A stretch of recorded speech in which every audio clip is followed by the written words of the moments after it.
সূর্য পশ্চিমে হেলে পড়েছে। অস্তমিত সূর্যের লাল আভা কেটে গিয়ে ধীরে ধীরে ধরণীর বুকে নামছে মৃদু অন্ধকার। এক ঝাঁক কাক কা কা করে ডানা ঝাঁপিয়ে উড়ে চলেছে নিজ গন্তব্যে। রাস্তাঘাট জনমানব শূন্য, কোলাহল বিহীন। ছাদে দাঁড়িয়ে আছে প্রীতি। মাঝে কেটে গেছে সপ্তাহের বেশি কিছুদিন। আজ রাতেই রূপক রওনা হবে ঢাকার উদ্দেশ্যে। কাল সকালেই ফ্লাইট। নিঃশব্দে ধীর পায়ে সিঁড়ি ডিঙ্গে ছাদে এসে পৌঁছালো রূপক। ঘরের প্রতিটি আনাচে কানাচে খুঁজেও যখন প্রীতিকে পেল না, তখনই বুঝতে পারল প্রীতি ছাদেই আছে। নিষ্পাপ কণ্ঠে ডেকে উঠল, রূপক। প্রীতি পেছন করে তাকালো। প্রীতি অভিব্যক্তি শান্ত, শিথিল, উদাসীন চোখে চেয়ে রইল রূপকের মুখপানে। ঠোঁটে বুলি নেই। রূপক কয়েক পায়ে এগিয়ে প্রীতির সাথেই রেলিংয়ে ঠেস দিয়ে দাঁড়ালো।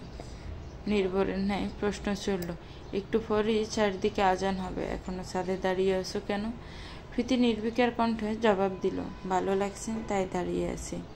মুখের উপর উড়ে যাওয়া খোলা ছোট চুলের এলোমেলো ভঙ্গি ফরক করে হাতে এগিয়ে কানের পাশে গুজে দিল রূপক। প্রীতির কোনো নড়চড় হলো না। প্রীতির উদাসীন ভাব দেখে রূপক প্রশ্ন করলো, মন খারাপ করেছে? না। মন কেন খারাপ হবে? প্রীতির উত্তরে সন্তুষ্ট হলো না রূপক। বুকের ভিতর ঝড় বয়ে গেল। মুষলধারায় বৃষ্টি নামার আগে পরিবেশ যেমন ভয়ঙ্কর থাকে, ঠিক তেমনি ঝড় বয়ে যাচ্ছে রূপকের ভেতরে। বক্ষস্থলে চিনচিন ব্যথার আভাস।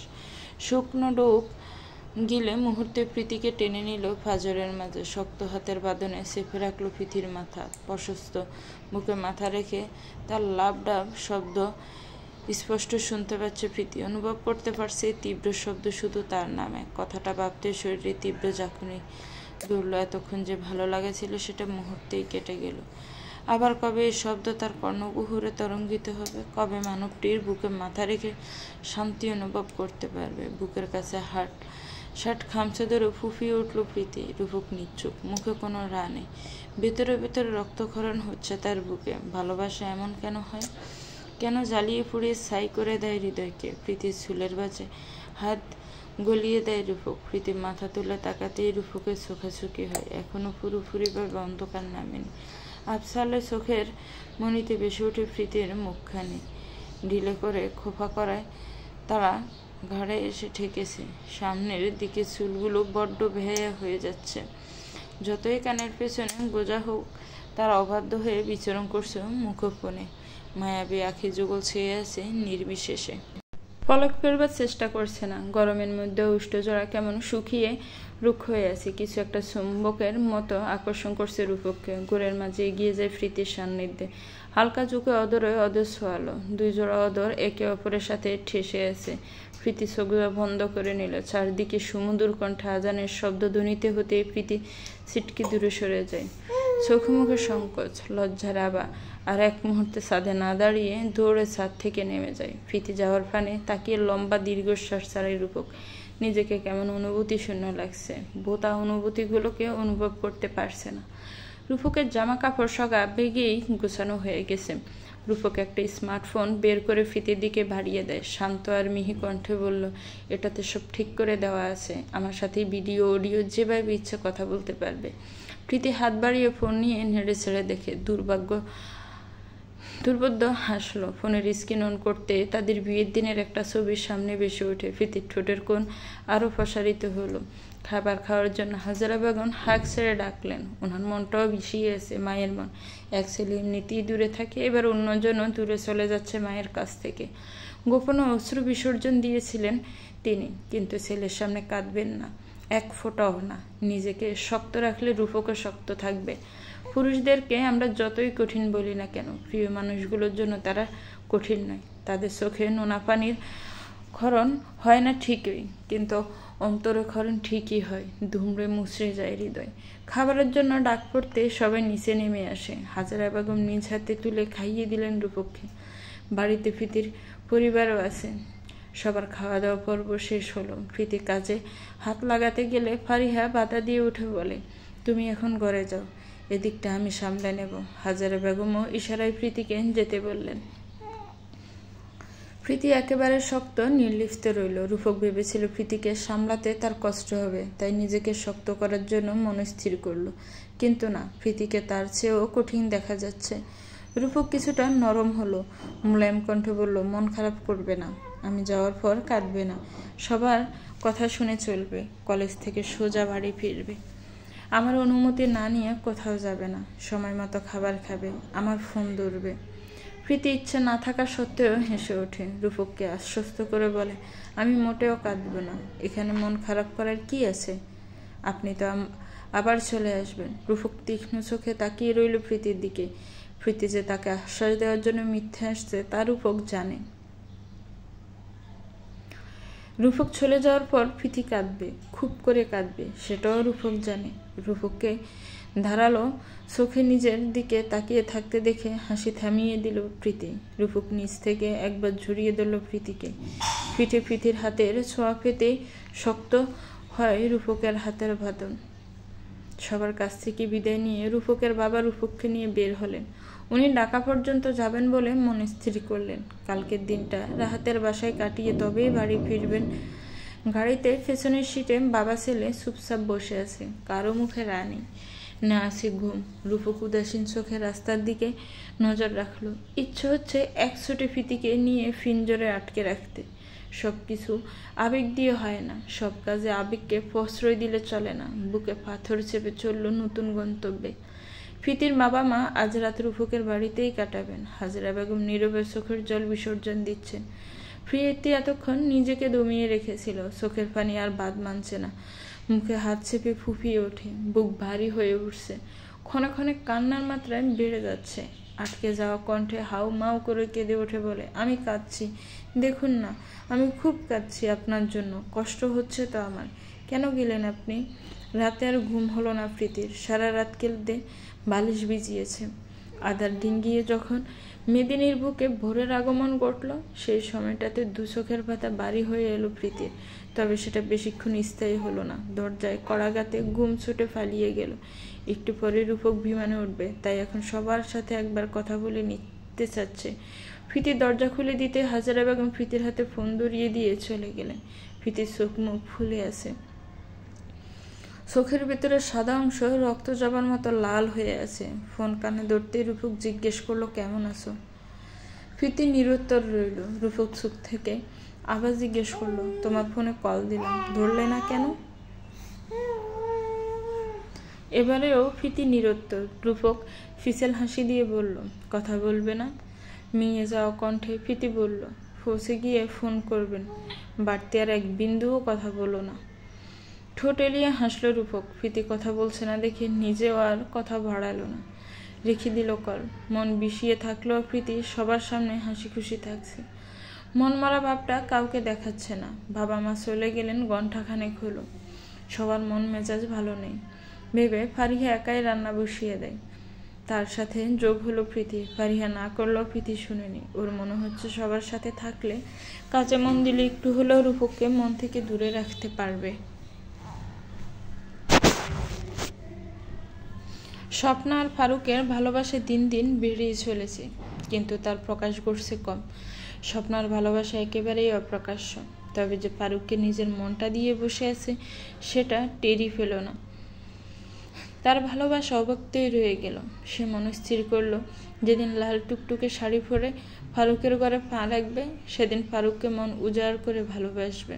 তখন আর ভালোবাসাগুলো তার একান্ত ব্যক্তিগত না রেখে ফারুকের জন্য উন্মুক্ত করে দিবে। এখন ফারুকের চোখে চোখ রাখতে কেমন সংকোচ হয়, অস্থিরতা বেড়ে যায়। অক্ষরিত স্বচ্ছ তারকারা জল জল করে উঠেছে। চারিদিকে বহুতল অট্টালিকা বিরাজমান, রং বেরঙের লাইটের আলো জ্বলছে রাতের শহরে। রাস্তায় দামি দামি গাড়ি চলাচল করছে, যানবাহনের শব্দ কানে এসে বাজছে। একটা অ্যাপার্টমেন্টের 7 তলার ব্যালকনিতে দাঁড়িয়ে আছে রূপক। এয়ারপোর্টের ঝামেলা শেষ করে বাসায় এসে গায়ের জামা কাপড় ছাড়িয়ে নিয়েছে। নতুন সিম সেট করে ফোন হাতে নিল বাড়িতে কল দেওয়ার জন্য। বাবা মাকে জানিয়ে দিয়ে এবার প্রীতিকে কল দিল। প্রীতি এতক্ষণ ফোন হাতে নিয়ে বসেছিল কখন রূপক কল দিবে। অবশেষে তার অপেক্ষার অবসান ঘটিয়ে রূপকের কল আসলো। কল আসতে রিসিভ করে কানে ধরলো। দুজনেই নিশ্চুপ, নিস্তব্ধতা বিরাজ করছে দুজনের মাঝে। শুধু একে অন্যের শ্বাস প্রশ্বাসের শব্দ শুনতে পারছে, দূর থেকে অনুভব করছে একে অপরকে। প্রীতি কাঁপা কাঁপা গলায় বলল, রূপক। সাথে সাথে রূপক চোখ বুজে নিল, ঠোঁট লেগে আছে এক সিলতে হাসি।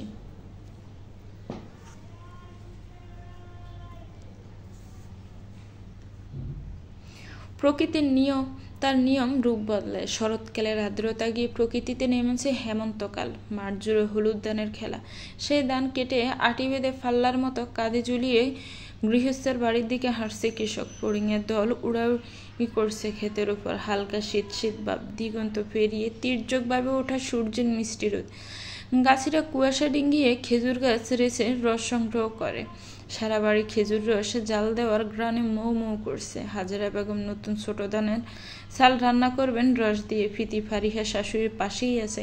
এখনো প্রায় সময় হাজেরা বেগমই রান্না করে থাকেন। রূপক যাওয়ার পর প্রীতিকে মনমরা হয়ে থাকতে দেখে রূপকের বাবা মা সিদ্ধান্ত নিলেন সবাই মিলে ঢাকায় গিয়ে কয়েকদিন থেকে আসবে। কথা অনুযায়ী ঢাকা গেল সবাই। রাহাতের ছোট্ট ফ্ল্যাটেই উঠল। মনি হোস্টেল থেকে এসে সবার সাথে যোগ দিয়েছিল।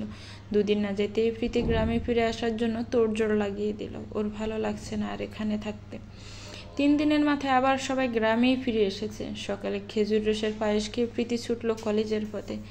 রূপকের সাথে প্রতিদিনই ভিডিও কলে কথা হয় প্রীতির।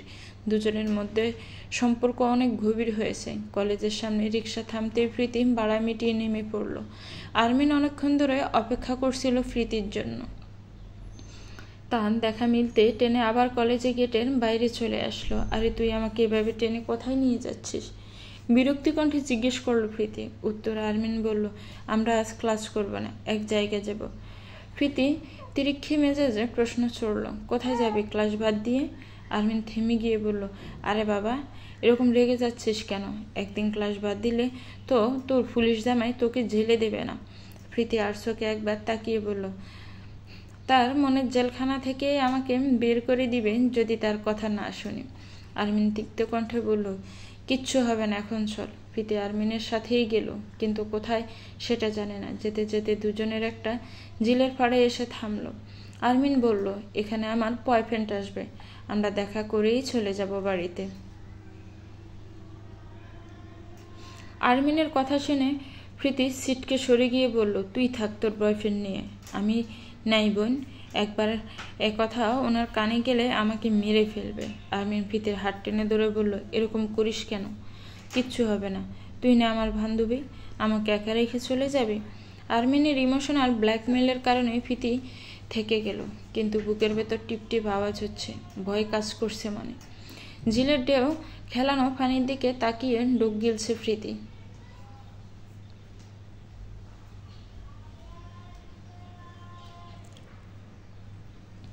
আরমিন চেঁচিয়ে উঠে বলল, আসছে আসছে। আরমিনের চেঁচানো শুনে প্রীতি ভয়কে যায়। সামনে বরাবর তাকিয়ে দেখলো দূর থেকে একটা ছেলেকে হেলে দুলে আসতে দেখা যাচ্ছে। আর একটু সামনে আসতে ছেলেটিকে কেমন ছেনা ছেনা লাগলো।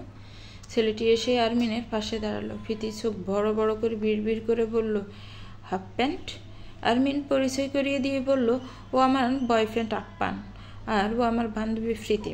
আপ্পান হাই আপু বলে হাত বাড়িয়ে দিতে গিয়ে থমকে গেল। মন বলছে আপ্পান এক ছুটে ফালা, কিন্তু ফা দুটো আটকে আছে। প্রীতি কুটিল হেসে সুর টেনে বলল, কেমন আছেন ভাইয়া? আপ্পান কোনো মতে এদিক ওদিক তাকিয়ে বলল, ভালো আছি, আপনি কেমন আছেন?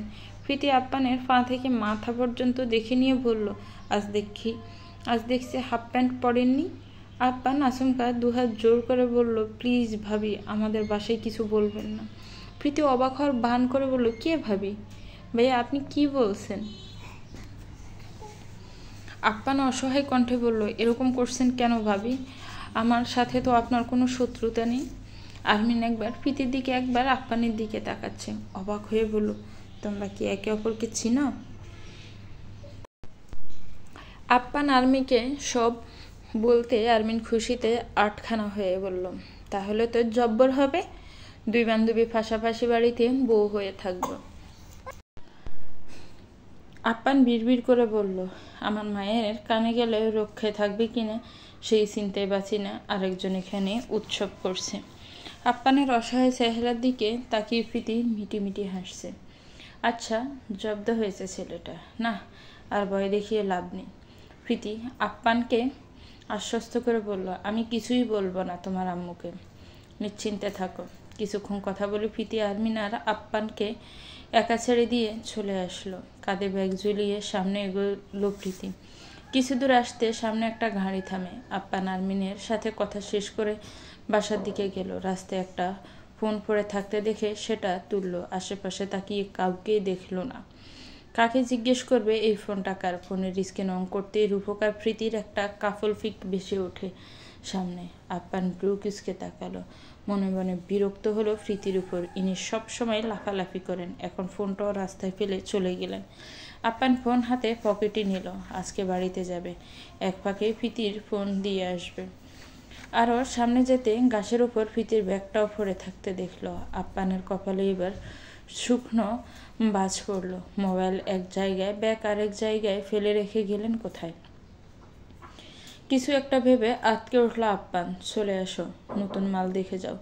এমনিতেই রূপকের কারণে গতবার সব বেচতে গেছে, এবার তো আর দিশে নেই। এবার আর কেউ আটকাতে পারবে না আমাদের। কয়েকদিনের মধ্যে এদের হস্তান্তর করা হবে। এখনো 10 জনের কমতি আছে। আজ নতুন 5টি টিয়া পাখি খাঁচায় বন্দি করেছি। এখানে আসলে সারপ্রাইজ হয়ে যাবে বলে বাঁকা হাসলো লোকটি। অপর পাশে বিদঘুটে হাসির শব্দ শোনা গেল। আমরা আসছি বলে কল কেটে দিল সে। চোখ মুখ বাঁধা অবস্থায় পড়ে আছে প্রীতি, মুখে কাপড় দেওয়া। শুধু সে নয়, আরো অনেকগুলো মেয়ে আছে এখানে। সবাইকে হাত পা বেঁধে ফেলে রাখা হয়েছে। সবাই চিৎকার চেঁচামেচি করছে বলে মুখে কাপড় দিয়ে পেছন দিকে বেঁধে রাখা হয়েছে। সবাই দেওয়ালে পিঠ ঠেকিয়ে বসে আছে, এক জায়গা থেকে অন্য জায়গায় যেতে পারছে না পা বাঁধা থাকার কারণে। প্রীতি সব 5 জনের চোখ বাঁধা, বাকিদের চোখ খোলা।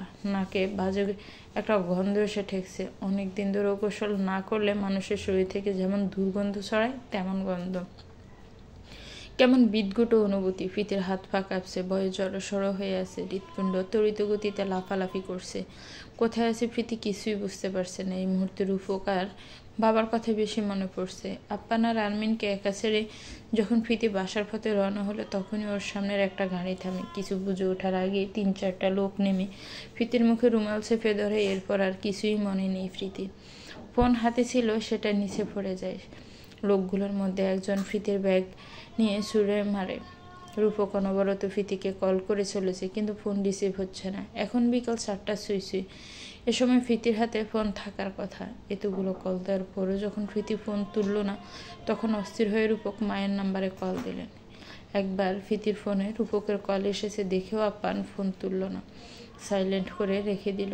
ফোন রিসিভ করে সে কি জবাব দিবে? রূপক যদি প্রশ্ন করে, প্রীতির ফোন তোমার হাতে কেন, তখন সে কি উত্তর দিবে? তার চেয়ে বরং আগে রূপকদের বাড়িতে গিয়ে পরিস্থিতি বুঝে আসুক, তারপর ভাবা যাবে বাকিটা। আপ্পান রূপকদের বাড়িতে গেল। হাজারা বেগমকে দেখলেন কারোর সাথে কথা বলছে। পরিস্থিতি দেখে যা বুঝলো প্রীতি বাড়িতে ফিরেনি। আপ্পান কিছু না বলেই ফিরে আসে নিজেদের বাড়িতে। প্রীতির ফোন সুইচ অফ করে দিল। রূপক মায়ের ফোনে কল দিয়ে জানতে পারলো প্রীতি এখনো বাড়ি ফেরেনি। তারা এই নিয়ে চিন্তিত। রূপক উত্তেজিত হয়ে বলল, এখনো ফেরেনি মানে? কি বলছে এসব? ঠান্ডা ভাবের মাঝে রূপক তরতর করে ঘামছে। মনের ভেতরে এক অজানা বায়ু উকি যাচ্ছে। হাজারা বেগম চিন্তিত কণ্ঠে বললেন, আমি কখন থেকে বসে আছি ওর অপেক্ষায়, কিন্তু এখনই ফিরল না। কোথাও যাওয়ার হলে তো আমার কাছ থেকে অনুমতি নিত। কিছু বলার সুযোগ না দিয়ে রূপক কল কেটে দিল। প্রীতির নাম্বারে আবারও কল দিল, কিন্তু এবার ফোন বন্ধ বলছে। রূপকের অস্থিরতা ক্রমশ বেড়ে গেল। সোজা কল করলো ফারুকের নাম্বারে, প্রীতি কোথায় আছে দেখতে, কিন্তু ফারুকও ফোন তুলছে না। অনেকবার কল দেওয়ার পরও যখন ফোন তুললো না, তখন রেগে ক্ষুব্ধ হয়ে ফোন ছুঁড়ে মারলো। ফ্লোরে পড়ায় ফোনের গ্লাস পেটে গিয়ে ফটফট হয়ে খুলে ছড়িয়ে ছিটিয়ে গেল। দুহাতে মাথা চুল খামচা ধরল রূপক। কয়েক সেকেন্ড যেতে দৌড়ে ফোনটা তুলে নিল। ফোন ঠিক করে সুইচ অন করতে নিল, কিন্তু অন হচ্ছে না কিছুতেই। একটাই ফোন ছিল ওর কাছে, তাই ওটা ফেলে দিয়ে রুম থেকে বের হলো। সেখানে আরেকজনের কাছ থেকে ফোন নিয়ে কনস্টেবল নিজামকে কল দিল। দুবার রিং হতেই নিজাম ফোন রিসিভ করলো। রূপক আদেশ দিল প্রীতি কোথায় আছে তাকে তাড়াতাড়ি খুঁজে বের করতে। নিজাম কিছু প্রশ্ন করতে যাবে, তার আগেই রূপক তাকে ধমকে উঠে দাঁতে দাঁত চেপে বলল, আমার স্ত্রীর যেন বিন্দু মাত্র ক্ষতি না হয়, তাহলে আমি সব জ্বালিয়ে দেব বলে দিলাম। নিজম স্বপ্ন ডুব গেল। এরপর তরুণকে কল দিল। যদিও তরুণ নিজে কিছুই করতে পারবে না, তবুও ওকে ফোন করে ফিতির ব্যাপারে জানিয়ে দিল রূপক। তরুণ ঢাকায় হাসপাতাল থেকেই বিভিন্ন জায়গায় ফোন করে দিল। সবাই জানে তরুণ কোমায়, তাই এখন তার জন্য বেরোনো রিস্কি হয়ে যাবে। সারাদিন ফেরিয়ে রাত হয়ে এলো, এখনো প্রীতি বাড়ি ফেরেনি। পুরো বাড়িতে যেন শোকের ছায়া নেমে আসলো। প্রীতির মাকে হাজারা বেগম কল দিয়ে জানালেন। তিনি হাউমাউ করে কাঁদতে লাগলেন। রাজীব শেখ আর ফারুক কল দিলেন, কিন্তু দুজনের ফোনই বন্ধ। অন্ধকার বদ্ধ রুমে পড়ে প্রীতি আল্লাহকে ডাকছে। নোনা পানিতে চোখে বাঁধা কাপড় ভিজে একাকার হয়ে আছে।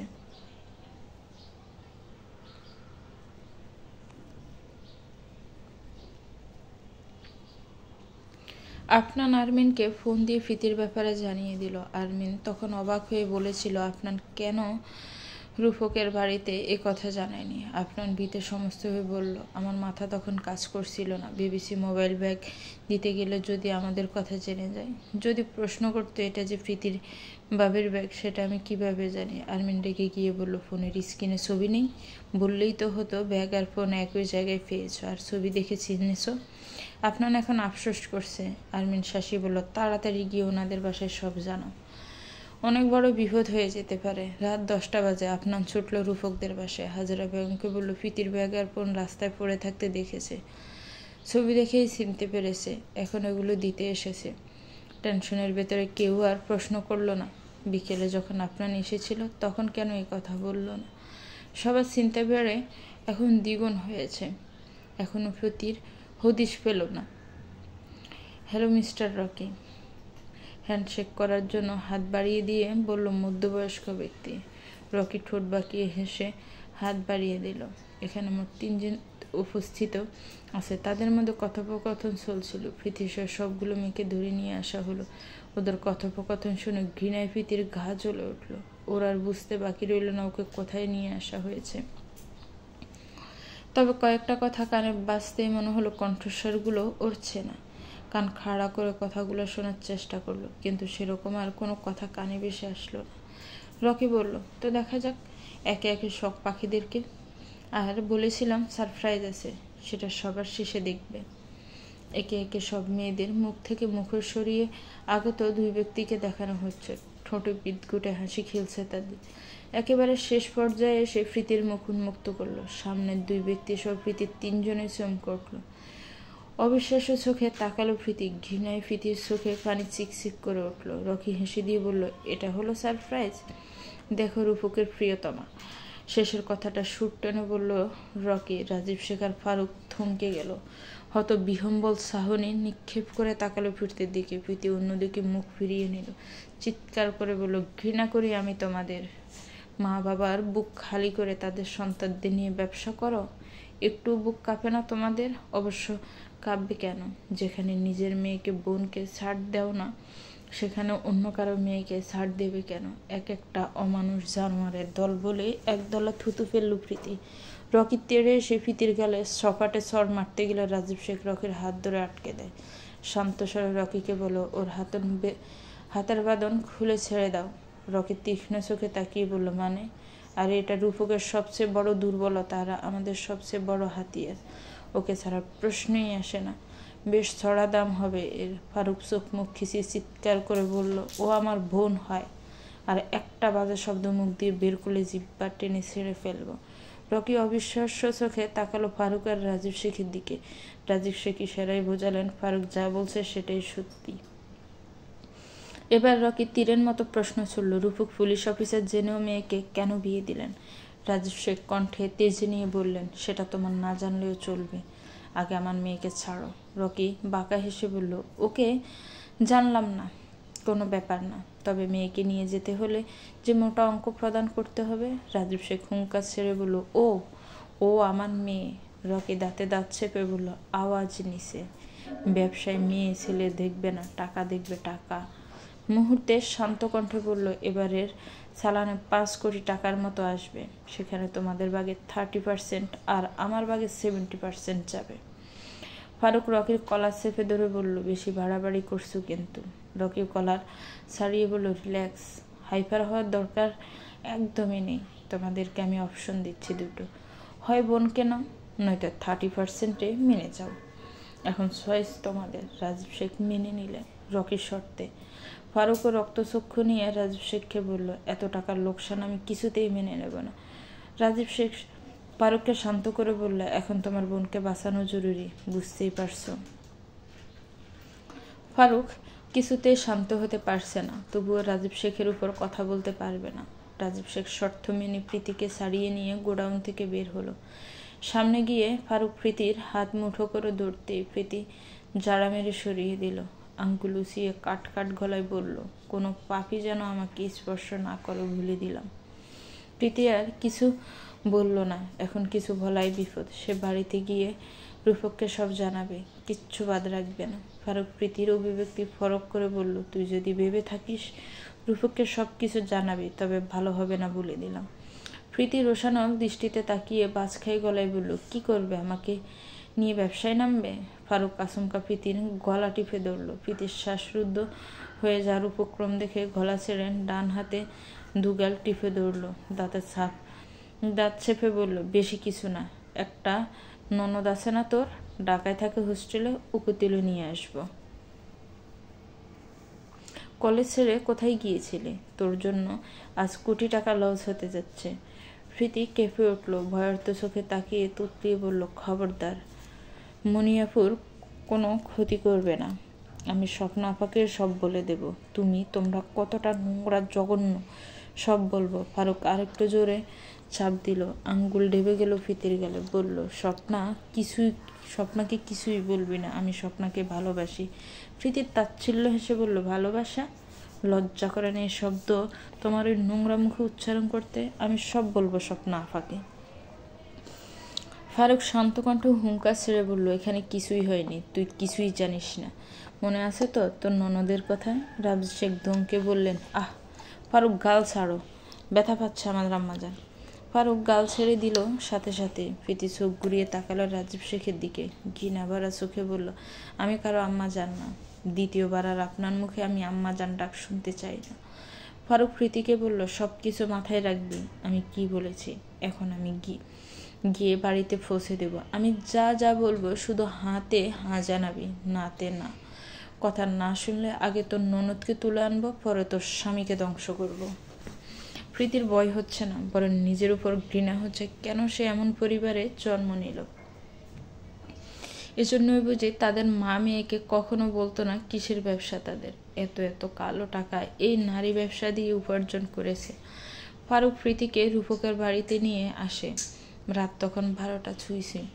কারো চোখেই ঘুম নেই। রূপকের বাবাও বসে নেই, কি নিয়ে ছোটাছুটি করেছেন সারাদিন। কলিং বেল বেজে উঠতে ফারিহা দৌড়ে গেল দরজা খুলতে। রুবি দাঁড়িয়ে দাঁড়িয়ে তামাশা দেখছে। সে জানে তার ভাই রকি প্রীতিকে তুলে নিয়ে গিয়েছে, তবু এমন দুঃখী দুঃখী চেহারা বানিয়ে রেখেছে যেন সে কষ্টে মরে যাচ্ছে। ফারিহা দরজা খুলে দিতেই বাইরে প্রীতিকে ফারুকের সাথে দাঁড়িয়ে থাকতে দেখে চিৎকার করে হাজারা বেগমকে ডাকলো, আম্মা। হাজারা বেগম চকিতে উঠে দরজার কাছে আসলেন। প্রীতিকে দেখে টেনে জড়িয়ে ধরলেন, বুকের সাথে মিশিয়ে নিলেন। অস্থির কণ্ঠে বললেন, কোথায় ছিলে সারাদিন? প্রীতি হাজারা বেগমের বুকের সাথে মিশে আছে, কথা বলছে না। রূপকের বাবা বললেন, আস্তে, মেয়েটাকে আগে বসতে দাও। হাজারা বেগম প্রীতিকে নিয়ে বসালো সোফায়। ফারুক লম্বা শ্বাস ফেলে বলল, কলেজ থেকে ফেরার পথে রাস্তায় মাথা ঘুরে পড়ে যায় প্রীতি।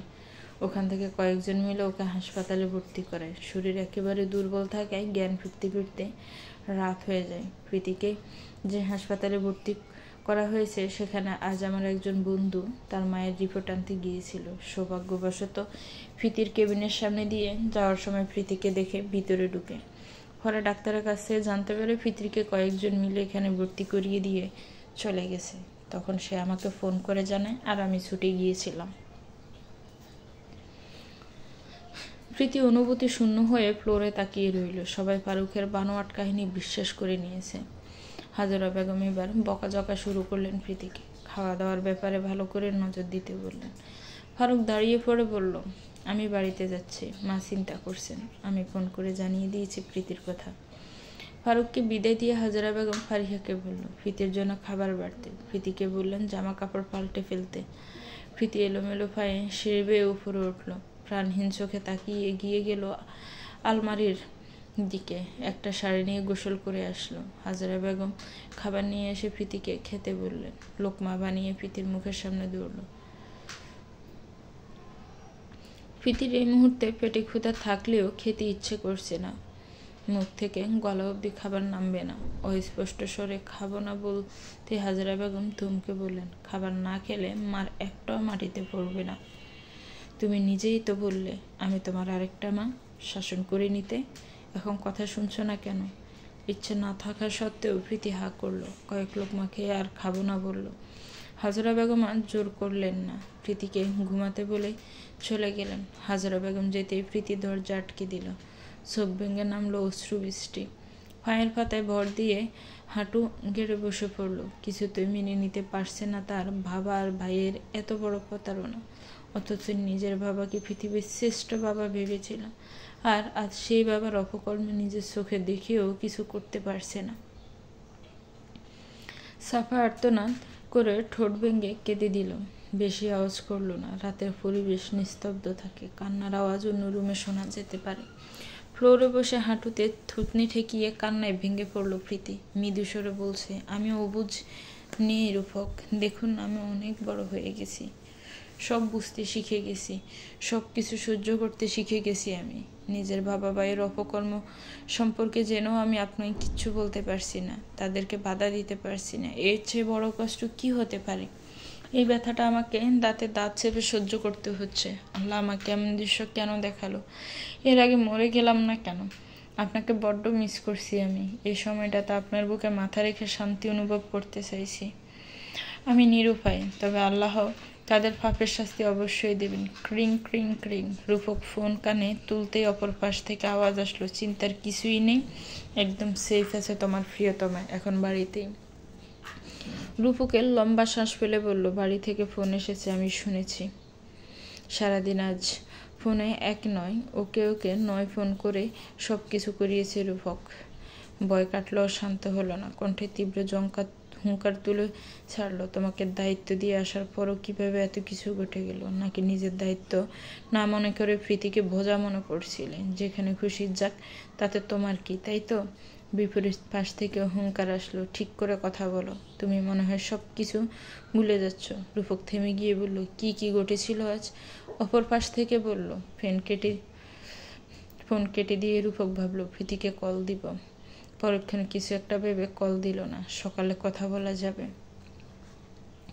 অক্ষরিত স্বচ্ছ, চারিদিকে মৃদু বাতাসের ঝাপটানি, একটু শীত শীত ভাব। শীতকালে প্রায় এসেই পড়েছে। পিঠের উপর দিয়ে আঁচল টেনে সামনে আনলো প্রীতি। জানালার পর্দাগুলো মেলে দিল। পুরনো কথাগুলো মনে পড়তে বক্ষস্থলে তীব্র চিনচিন ব্যথার নিদারুণ যন্ত্রণাময় অনুভূতি হলো। সেদিন রাতে কান্না করেই কাটিয়ে দিল প্রীতি।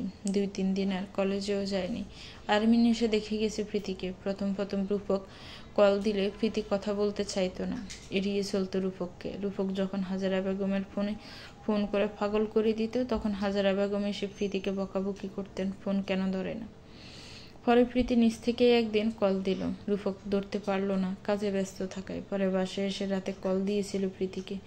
ভিডিও কল দেওয়াতে প্রীতির লাইন কেটে দিয়ে অডিও কল দিল। রূপক বারবার ভিডিও কল দিচ্ছে, কিন্তু প্রীতি কেটে দিচ্ছে। শেষে অডিও কল রিসিভ করে রূপক উগ্র কণ্ঠে বলল, ভিডিও কল রিসিভ না করলে কল দেওয়ার দরকার নেই। এতদিন যেভাবে ছিল কথা না বলে এখনো সেভাবেই থাকো, কোনো কথা বলতে হবে না আমার সাথে। প্রীতি দীর্ঘশ্বাস ছেড়ে ভিডিও কল দিল। রূপক সাথে সাথে রিসিভ করলো। ফোনের স্ক্রিনে ভেসে উঠল এক জীর্ণশীর্ণ মলিন চেহারা। চোখ দুটো একেবারে গর্তে ঢুকে গেছে। গলার হাড়গুলো কেমন ভিড়িয়ে আছে। চোখ মুখ ফ্যাকাশে লাগছে। থমকে গেল রূপক। এই কোন প্রীতি? যেই প্রীতিকে বাংলাদেশে রেখে এসেছে সেই প্রীতির সাথে এর কোনো মিল নেই। যেন সম্পূর্ণ আলাদা দুটো মানুষ। রূপককে নিজের দিকে নির্বিশেষ চেয়ে থাকতে দেখে অস্বস্তিতে পড়ে গেল প্রীতি। এই জন্যই কথা বলতে চাইতো না এতদিন। রূপক বিদেশ যাওয়ার পর থেকে সবসময় ভিডিও কলেই কথা বলতো, কখনো অডিও কলে কথা বলতে চাইতো না। প্রীতি আড়ষ্ট হয়ে বলল, কথা না বললে আমি লাইন কেটে দিচ্ছি। রূপক নিজেকে সংযত করে প্রীতিকে দুমকে উঠল। চেহারার এই হাল কেন তোমার? ঠিকমতো খাওয়া দাওয়া করো না? এমনি জ্ঞান হারিয়ে পড়ে যাও তুমি? একবার আয়নায় দাঁড়িয়ে এই তুমিটার চোখ বন্ধ করে আগের তুমিটাকে মিলিয়ে দেখো কতটা পরিবর্তন হয়েছে তোমার। কথাটা ফিতির খুব মনে লাগলো। একরাশ অভিমানের পাহাড় তৈরি হলো রূপকের প্রতি। অভিমান নিয়েই বলল, আমাকে ভালো লাগছে না বলে দিলেই পারেন, চলে যাব আমি। পছন্দ মতো কাউকে বিয়ে করে নিয়ে আসবেন। রূপক নির্বাক দৃষ্টিতে তাকিয়ে রইল। ও কি বলেছে আর মেয়েটা কি বুঝেছে? কণ্ঠস্বর নরম করে বলল, আমি কি একবারও বলেছি তোমাকে আমার এখন আর ভালো লাগে না? আমি শুধু এটা বলেছি যে নিজের যত্ন নাও। আমি পাশে থাকলে এটাও তোমার করা লাগতো না, আমিই করতাম। আর আরেকটা, বিয়ের কথা কেন উঠছে? আল্লাহ আমাকে অপরূপ সৌন্দর্যের অধিকারিণী প্রিয়তমা দিয়েছেন, আমার আর বিয়ে করার প্রয়োজন পড়বে না। ফিতির রাগ ফানি হয়ে গেলেও উপরে উপরে রেগে থাকার বান করে বলল, আপনার ইচ্ছে হলে আপনি বিয়ে করুন, নয়তো যা ইচ্ছে করুন, আমার কিছু যায় আসে না। রূপক ফিতিকে খেপানোর জন্য বলল, সত্যি আর একটা বিয়ে করব? দুজনে একসাথে থাকতে পারবে? ফিতি ছল চোখে তাকালো, যা অপর পাশের মানবটি দেখে ঠোঁট টিপে হাসলো। রূপকের চেহারা ছোড়া হাসি ফিতির নজরে আসতে মুহূর্তেই তেতে উঠল প্রীতি। একবার শুধু সতীন নিয়ে আসুন এ বাড়িতে, দুজনকে সাফাতি দিয়ে টুকরো টুকরো করে বস্তা ভরে নদীতে ফেলবো। রূপক ভয় পাওয়ার ভান করে শব্দ করে হেসে দিল। হাসি থামিয়ে নিষ্প্রভ কণ্ঠে বলল, রূপকের জন্য তার প্রিয়তমা ব্যতীত অন্য নারী নিষিদ্ধ। ফিতি মাথা নুইয়ে ফেলল। রূপক কথা ঘুরানোর জন্য বলল, ঠিকঠাক খাবার খাবে, আর যেন না শুনি তুমি অসুস্থ হয়ে পড়েছ। আমার ফোন যদি না ধরো, তবে বাংলাদেশে আসলে তোমার কি হাল করব আমি, সেটা ভাবতেও পারবে না তুমি। প্রীতি চোখ বড় বড় করে বলল, কি করবেন, মারবেন আমাকে? রূপক মাথা নেড়ে না জানালো। নো মারামারি, অনলি রোমান্স বলে চোখ টিপ মারল। প্রীতি লজ্জা পেয়ে দেদ বলেই কল কেটে দিল। রূপক আবারও কল দিল। প্রীতি ধরল না। আরও দুবার দিতে তৃতীয়বারের সময় প্রীতি কল ধরল। ভাবল রূপককে সেদিনের সম্পূর্ণ ঘটনা জানিয়ে দিবে। প্রীতি রূপককে জানিয়েছি কি জানায়নি সেটা ফারুক বা রাজীব শেখ জানতে পারবে না, যদি রূপক বুদ্ধিমত্তার সাথে কাজ করে। প্রীতি রূপককে সেদিনের ঘটনা সম্পর্কে জানানোর জন্য বলল, আমার আপনাকে কিছু বলার আছে। সেদিন কি হয়েছিল সবটা আপনার জানা প্রয়োজন। রূপক প্রীতিকে কথার মাঝপথে আটকে দিয়ে খাওয়া দাওয়া, শরীরের যত্ন নেওয়ার কথা বলে কল কেটে দিল। তার নাকি ইম্পর্টেন্ট কল এসেছে। প্রীতি হতাশ হলো না, ভাবলো পরে কথা বলা যাবে। এরপরেও প্রীতিবার যতবার বলার চেষ্টা করেছে, রূপক ততবারই এড়িয়ে গেছে ব্যাপারটা। পুরনো কথাগুলো ভেবে দীর্ঘশ্বাস ফেলল প্রীতি। রান্নাঘরে ছুটল সবার জন্য সন্ধ্যার চা বানাতে। দিন তিনেক পর স্বপ্না আর ফারুকের বিয়ে। রাজীব শেখ বিয়ের কেনাকাটার জন্য ফারুককে ঢাকায় পাঠালেন। ফারুক সাথে করে এক বন্ধুকে নিয়ে গেছে। বাসা থাকাকালীন তার ফোন বেজে উঠল। রিসিভ করে কানে ধরতে অপর পাশ থেকে রূপক শুভেচ্ছা জানালো। ফারুক দুর্ভোগ্য হাসলো। রূপক জিজ্ঞেস করলো, গাড়ির শব্দ শোনা যাচ্ছে, কোথাও যাচ্ছ নাকি? উত্তরে ফারুক মুচকি হেসে বলল, বিয়ের কেনাকাটার জন্য ঢাকাতে যাচ্ছে। রূপক হেসে উঠে বলল, বেশ ভালো, নতুন জীবন সুখের হোক তোমাদের। ফারুক আবারও হাসলো, বলল, তুমিও আমার বোনের খেয়াল রেখো, আগলে রেখো। অবুঝ কিনা? রূপক ফারুককে আশ্বস্ত করে বলল, আমার জীবনের শেষ মুহূর্ত পর্যন্ত সে সেফ থাকবে। কথোপকথন শেষ করে রূপক বাসার উদ্দেশ্যে হাঁটা ধরল। প্রীতির জন্য আর মায়ের জন্য কিছু জিনিস কেনাকাটা করেছে। বিয়ের রাতে প্রীতিকে কিছুই দেওয়া হয়নি। পরের দিন একটা রিং দিয়েছিল, সেটা প্রীতির আঙ্গুলের মাপের চেয়ে বড়। এখন 2 জোড়া স্বর্ণের ছুরি কিনেছে, 1 জোড়া মায়ের জন্য আর 1 জোড়া প্রীতির জন্য। আকাশিয়া সাদা মিশ্রণে একটা পাতলা শাড়িও নিয়েছে প্রীতির জন্য, যেটা শুধুমাত্র তার সামনেই পড়বে প্রীতি। কথাটা ভেবেই মুচকি হাসল রূপক। ফারুকের সাথে রূপকের সম্পর্ক দেশে থাকতেই ভালো হয়েছে। প্রথম দিকে রূপক ফারুককে তেমন একটা পছন্দ করতো না। পরে দুজনের মধ্যে এমন আন্ডারস্ট্যান্ডিং হয়েছে যে এখন একে অপরকে তুমি বলে সম্বোধন করে। রূপক যেদিন মেয়েগুলোকে উদ্ধার করেছে, সেদিন ওর বারবার মনে হয়েছে 4 জনের মাঝে একজন ওদেরকে সাহায্য করছে।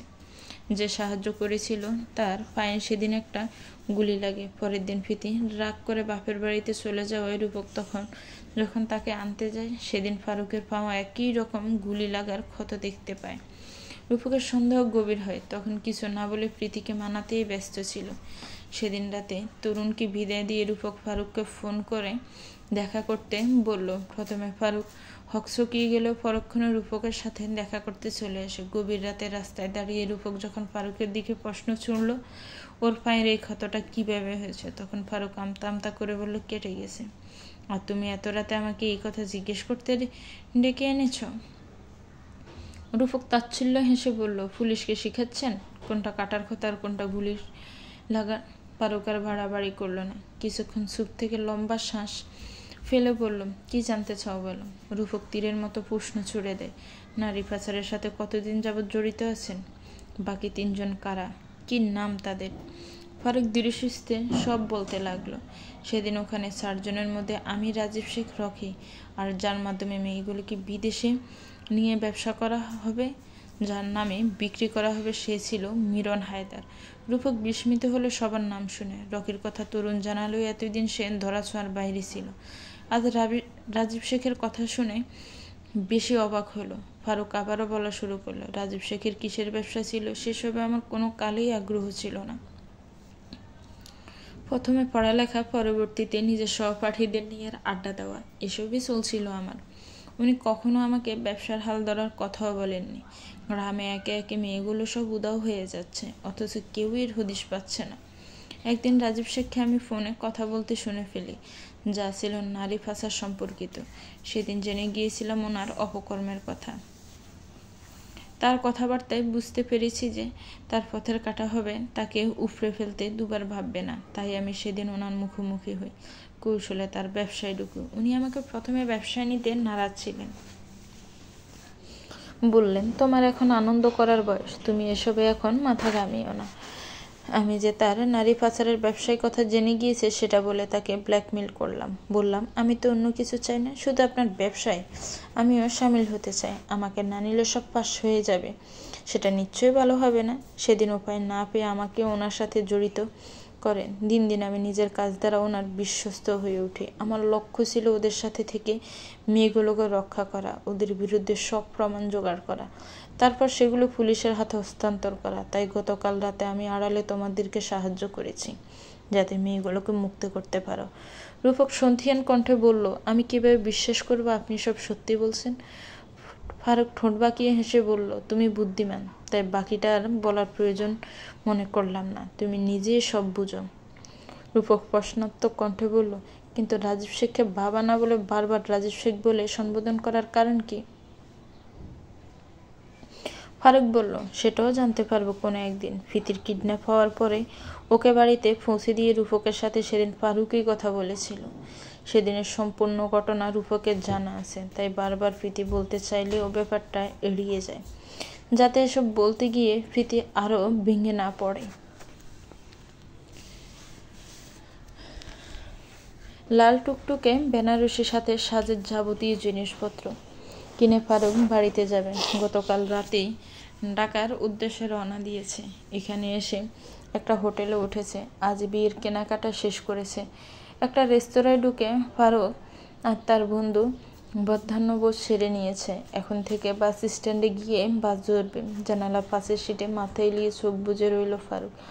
লাল টুকটুকে বেনারসিতে কল্পনা করছে স্বপ্নাকে, পরনে লাল শাড়ি, হাতে আর পায়ে আলতা, ঠোঁটে লাল রঙের লিপস্টিক, মুখে আর কোনো প্রসাধনী নেই, ঠোঁটে নজর কাড়া হাসি, চোখ জোড়া কাজল শূন্য। ফারুক স্বপ্নাকে বলে দিয়েছে তার মনের মতো করে যেন স্বপ্না সাজে, চোখ খালি রাখবে, ওই হরিণী চোখ নিজ হাতে কাজল কালো করবে। চোখ বন্ধ করে ঠোঁট কিঞ্চিত প্রসারিত করে হাসলো ফারুক। এদিকে ফারুক যাওয়ার পরপরই রাজীব শেখ রকির সাথে দেখা করে, স্বপ্নাকে তুলে আনার পরিকল্পনা করে এবং সেই কাজে সফলও হয়। স্বপ্না নিঃসন্দেহে সুন্দরী, যার কারণে রকি স্বপ্নাকে দেখে লালসার চোখ ফেরাতে পারেনি। রাজীব শেখ চান না ফারুক এই মেয়েকে বিয়ে করুক। মেয়েটার প্রতি ফারুকের পাগলামি তিনি দেখেছেন।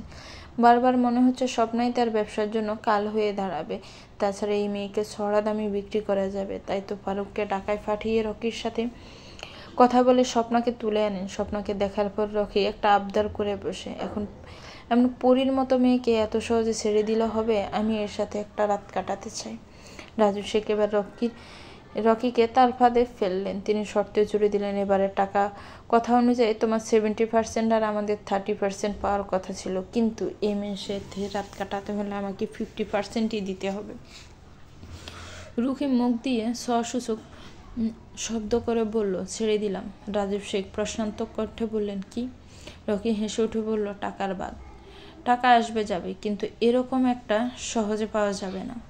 রাজীব শেখ রকির পিঠে হাত চাপড় মেরে বলল, বুদ্ধিমান ছেলে। চট করে রকি প্রশ্ন করল, কিন্তু ফারুক যদি জানতে পারে তখন কি করবেন? রাজীব শেখ ভাবলেইছিন ভাবে বললেন, ও আমি সামলে নেব, তুমি তোমার কাজ করো, লেটস এনজয়।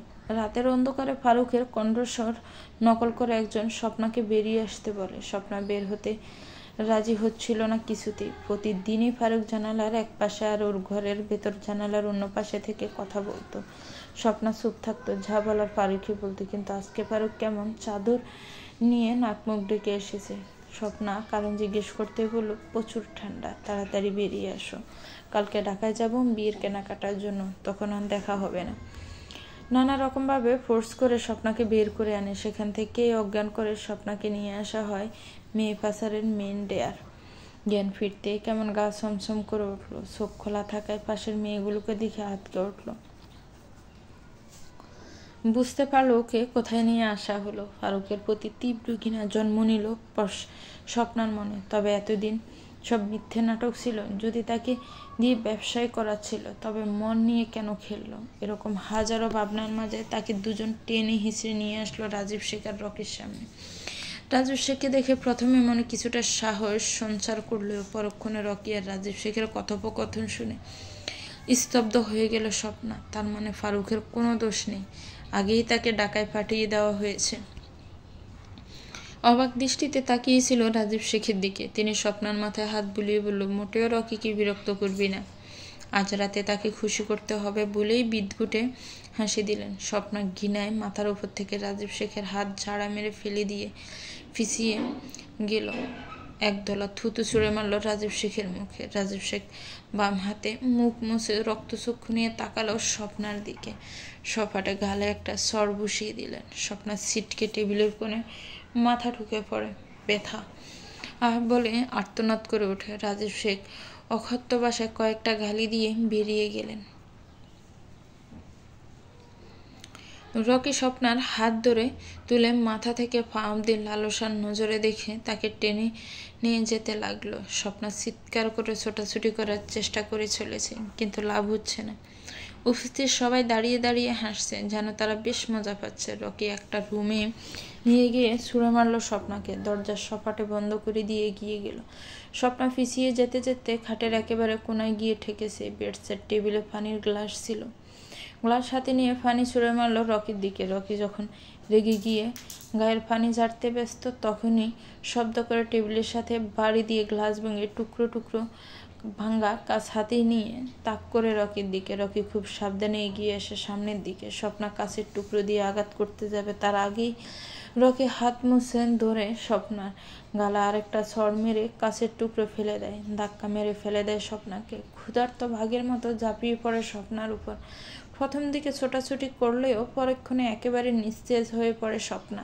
সেই রাতে নিজের মনোবাসনা পূর্ণ করে রকি, আর স্বপ্ন একটা জীবন্ত লাশ হয়ে পড়েছিল। চোখের কার্নিশ বেয়ে অযোধ্যারায় গড়িয়ে পড়েছিল নোনা জল। ফারুক ঢাকা থেকে ফিরে রাতেই বাসায় ফেরার পথ লোক মুখে শুনতে পেল স্বপ্না মেয়েটাও নিখোঁজ। সুমলান বাজির শেখের ছেলের সাথেই 2 দিন পর বিয়ে, এখন এই মুহূর্তে নিখোঁজ হয়ে গেল। এসব শুনে ফারুক বাড়িতে গেল না, সোজা স্বপ্নাদের বাড়িতে গেল। স্বপ্নার মা বাবার আহাজারি শুনে যা বোঝার বুঝে গেল ফারুক। বিয়ের সব সরঞ্জাম স্বপ্নাদের বাড়িতে ফেলে রেখেই ছুটল তাদের নির্দিষ্ট গোডাউনে। রকি ফারুককে দেখে হেসে উঠে বলল, আরে ফারুক যে, এত রাতে এখানে? ফারুক ব্যস্ত চোখে স্বপ্নাকে খুঁজে চলেছে। হুঙ্কার ছেড়ে বলল, স্বপ্নাকে কোথায় রেখেছিস? এত বড় সাহস হয় কি করে ফারুকের কলিজায় হাত দেওয়ার? রকি অগত্যা সূচক হেসে বলল, এত ভালোবাসা? কিন্তু এই ভালোবাসা থাকবে তো যখন শুনবে তোমার প্রেয়সী কাল সারা রাত আমার বিছানায় ছিল? ফারুক গলা ফাটিয়ে চিৎকার করে বলে, রকি। রকি ইশারায় স্বপ্নাকে দেখিয়ে দেয়। মুহূর্তে ফারুক দৌড়ে স্বপ্নার কাছে যায়। কেমন মলিন চেহারা, অনুভূতি শূন্য হয়ে ফ্লোরে হাঁটু বাজ করে বসে আছে, মুখও কোনো রা নেই। মাথার চুল সব এলোমেলো হয়ে আছে, শরীরের যে অংশগুলো দেখা যাচ্ছে সেগুলো তো অসংখ্য আছড়ের দাগ, গলদেশে লাল হওয়া চিহ্ন। নিস্তেজ হয়ে আছে স্বপ্না। মৃত মানুষকে যেমন ধাক্কা দিলে ডলে পড়ে, তেমনি মনে হচ্ছে স্বপ্নাও ডলে পড়বে। ফারুকের ভেতরে তোড়ফাড় শুরু হয়ে গেছে, বক্ষস্থল রক্তক্ষরণ চলছে। স্বপ্নাকে দুহাতে জড়িয়ে নিল নিজের বুকে। স্বপ্না কোনো প্রতিক্রিয়া করছে না। দপ করে আগুন জ্বলে উঠল ফারুকের শরীরে। স্বপ্নাকে রেখে উঠে দাঁড়ালো, বেদরম মারতে শুরু করলো রকিকে। কেউ কারো চেয়ে কম যায় না। রকি আর ফারুক দুজনের সমান সমান একে অপরকে মেরে চলেছে। ফারুক রেগে কেঁপে উঠে বলল, কে সাহস দিয়েছে ওকে ছোঁয়ার? রকি কুটিল হেসে বলল, তোর বাপ। সে আমার সাথে ডিল করেছে, টাকা দুজনেই 50-50 পাবো। ফারুকের খুব আরো বেড়ে গেল, আরো জোরে মারতে শুরু করলো রকিকে। রাজীব শেখকে পরে দেখে নেবে। হঠাৎ স্বপ্না চিৎকার করে ডাকলো, ফারুক। ফারুক নামটি কর্ণগোচর হতে ফারুক তড়িৎ গতিতে ছুটে যায় স্বপ্নার কাছে। স্বপ্না নিষ্পালক নেত্রে তাকিয়ে রোবটের মতো অনুভূতিহীন হয়ে বলল, বিয়ে করবেন আমাকে? ফারুক জমে গেল। তাকে চুপ থাকতে দেখে স্বপ্ন প্রশ্নাত্মক চোখে তাকালো। ফারুক কিছু না বলে স্বপ্নার হাত ধরে হাঁটা ধরল। সামনে রকি বাধা হয়ে দাঁড়ালেই তাকে ধাক্কা মেরে সরিয়ে ফারুক স্বপ্নাকে নিয়ে বেরিয়ে আসে। এদিকে রকি রাজীব শেখকে সব কিছু জানিয়ে দিয়েছে। ফারুক রাতে স্বপ্নাকে বাড়িতে পৌঁছে দিয়ে বলল, তৈরি থেকো, কাল সকালেই আমি তোমাকে বিয়ে করব। যেমনটা আগে বলেছিলাম তেমনি আমার মনের মতো করে সাজবে তুমি। স্বপ্না কিছু না বলে উদাসীনভাবে তাকিয়ে রইল। ফারুক যাওয়ার সময় স্বপ্নার মা বাবাকে বলে গেছে যাতে স্বপ্নাকে এখন কিছু জিজ্ঞেস না করে। রাতে আর রাজীব শেখ বাড়িতে ফেরেননি। ফারুক অপেক্ষায় ছিল কখন রাজীব শেখ বাড়িতে আসবে, কিন্তু না, সে বাড়ি ফিরেনি। সকাল হতে না হতে রাজীব শেখ গ্রামে বাতাসের গতিতে ছড়িয়ে দিলেন স্বপ্না ছেলেদের সাথে রাত কাটিয়ে এসেছে। মানুষ একটা কথা শুনলেই চলে, সত্যি মিথ্যা যাচাই না করে কখন গিয়েও ওই মানুষগুলোকে খোঁচাবে সেই চিন্তায় থাকে। সকাল সকাল স্বপ্না ঠিক ফারুকের যেরকম চেয়েছিল সেরকমভাবে সেজেগুজে বসে থাকে। এলাকার কিছু মহিলা এসে উস্কানিমূলক কথাবার্তা শুরু করে। একে তো বিধবা, এখন আবার বেড়া মানুষের লগে রাত কাটিয়ে এসেছে। এই ছেলে জীবনটা একেবারে ধ্বংস করে ছাড়লো। স্বপ্নার মাকে একজন বলল, কি জাদু করেছে তোমার মেয়ে ওই বড় লোকের ছেলেকে? তার টাকা দেখে বুঝি লোভ সামলাতে পারেনি, তাহলে আবার শরীরের জ্বালা মিটাতেও অন্য বেডার কাছে গেল কেন? সতীত্ব আগেই খুইয়ে বসে আছে, এখন আবার স্বপ্নার কানে এক একটা কথা তীরের মতো বিঁধে গেল। এক একজন এক এক কথা বলছে। স্বপ্নার মা বাবা দরজায় বসে চোখের পানি ফেলছেন। কেউ তাদের কথা শুনতে চাইছে না। রূপক তার মাকে নিয়ে সাথে কাজে নিয়ে এসেছে। কথা অনুযায়ী আজ গায়ে হলুদ হওয়ার কথা ছিল। প্রীতি শাশুড়ির সাথে আজকে আসতো। ফারুককে দেখে সবাই আরো পেয়ে বসেছে। নানান ধরনের বাজে মন্তব্য করতে লাগলো স্বপ্নার বিরুদ্ধে। ফারুক একদমকে সবাইকে চুপ করিয়ে দিল। কাজীকে বিয়ে পড়াতে বলে স্বপ্নার মাকে বলল স্বপ্নাকে নিয়ে আসতে। দরজা হালকা বিড়ানো ছিল, ধাক্কা দিতেই খুলে যায়। স্বপ্নার মা ঘরের ভিতর ঢুকে স্বপ্না বলে চিৎকার করে ওঠেন। ওনার চিৎকার ফারুক সহ তার মা ধরে ভিতরে যান। স্বপ্নার নিথর দেহে পড়ে আছে মাটিতে ফাঁসেই বিষের প্যাকেট। ঘরে ইঁদুরের উৎপাত বেড়ে যাওয়ার স্বপ্নার বাবা ইঁদুর মারার বিষ এনে রেখেছিলেন। স্বপ্না সেটাই এখন কাজে লাগিয়েছে। মাথা ঘুরে পড়ে গেলেন স্বপ্নার মা। ফারুক দৌড়ে গিয়ে স্বপ্নার মাথা কোলে নিয়ে ডাকতে থাকে, স্বপ্না, এই স্বপ্না, কথা বলছো না কেন? ফারুক দিশেহারা হয়ে বলল, দেখো, কাজী বিয়ে পড়াচ্ছে, আমি চলে এসেছি, তুমি চোখ খুলছো না কেন? স্বপ্নার মুখ দিয়ে ফেনা বের হতে ফারুক চিৎকার করে ওঠে, স্বপ্নাকে বুকে জড়িয়ে নেয়। লাল বেনারসি, হাতে তার পায়ের পাতায় আলতা, ঠোঁটে লাল টুকটুকে লিপস্টিক, একেবারে ফারুকের মন মতো সাজ। ফারুক চিৎকার করে কেঁদে বলছে, তুমি এভাবে আমাকে রেখে যেতে পারো না স্বপ্না। তুমি আমাকে কথা দিয়েছিলে বিয়ের রাতে নিজ হাতে তোমার অসম্পূর্ণ সাজ আমি সম্পূর্ণ করব, একসাথে পথ চলব। তবে কেন এক মুখে দুমুখ আচরণ করলে? ফারুক তার মায়ের দিকে তাকিয়ে বলে, মা দেখো না, স্বপ্না চুপ করে আছে, চোখ খুলছে না কেন? তুমি ওকে চোখ খুলতে বলো মা। ফারুকের মায়ের চোখেও পানি। গ্রামের মহিলাগুলো ভয়কে গেল। কোনো মতে তাদের কথা সহ্য করতে না পেরে মেয়েটা আত্মহত্যা করেনি তো? ফারুকের চিৎকারে ভারী হলো অক্ষরিত। কেউ ওকে সরাতে পারল না স্বপ্নার কাছ থেকে। স্বপ্নার কথা গ্রামে ছড়িয়ে পড়তেই লোকজন আরো ভিড় জমালো। কয়েকজন ছেলে ধরে ফারুককে টেনে হিঁচড়ে সরালো। স্বপ্নার মৃত্যুর খবর শুনে প্রীতিও ছুটে আসলো। স্বপ্নাকে দেখতে গিয়ে প্রীতি স্বপ্নার হাতে একটা কাগজ দেখতে পায়। কাঁদতে কাঁদতে কাগজটি হাতে নিয়ে বাজ করল। প্রথমেই প্রিয় ফারুক বলে সম্বোধন করায় প্রীতি আর পড়ল না। কাগজটা ফারুকের হাতে দিল। নাকে সিসকে আওয়াজ করে ফারুক কাগজের ভাঁজ খুলে পড়তে লাগলো। প্রিয় ফারুক, আপনার জন্য আমার অন্তরে ভালোবাসা ছিল, সেটা আপনি শোনার অপেক্ষায় ছিলেন। বিদায়ের আগে আমি বলে দিলাম, আমার ভালোবাসা খুঁজে নেবেন অন্ধকারে নিজের কল্পনায়। আমার সাজ অসম্পূর্ণ পড়ে আছে। বলেছিলেন নিজ হাতে কাজল পরিয়ে আমার সাজ সম্পূর্ণ করবেন। আমি ঠিক সেরকমভাবেই সেজেছি, যেরকমটা আপনি চেয়েছেন। আমি কাজল পরিনি, কাজল দিয়ে আমার সাজ সম্পূর্ণ করে দিন। আমার যে আর সময় নেই। আপনার প্রিয়তমা হতে পারলাম না আমি। তাড়াতাড়ি বিদায় দিন আমাকে। আর হ্যাঁ, আপনি কাঁদবেন না। আমি শাস্তি চাই সবার। ইতি স্বপ্না। ফারুক কাগজটা হাত থেকে ফেলে দৌড়ে ভেতরের ঘরে গেল। সবকিছু উলটপালট করে কাজল খুঁজে নিল। সবাইকে সরিয়ে দিয়ে স্বপ্না চোখের পাতা উল্টিয়ে খুব যত্ন করে কাজল পরিয়ে দিল। তারপর কাঁদতে কাঁদতে দফ করে বসে পড়ল মাটিতে। তো ভিউয়ার্স, গল্পটার এই পর্ব কেমন হয়েছে একটি কমেন্টস করে জানাবেন। গল্পটাকে নিয়ে একটি গঠনমূলক কমেন্টস করবেন। গল্পটার আর এক পর্ব আছে, খুব শীঘ্রই দেওয়া হবে। গল্পটা ভালো লাগলে একটি লাইক করবেন, গল্পটাকে শেয়ার করবেন, আর আমার চ্যানেলটাকে প্লিজ সাবস্ক্রাইব করবেন। যারা অলরেডি সাবস্ক্রাইব করে রেখেছেন তাদেরকে অনেক অনেক ধন্যবাদ।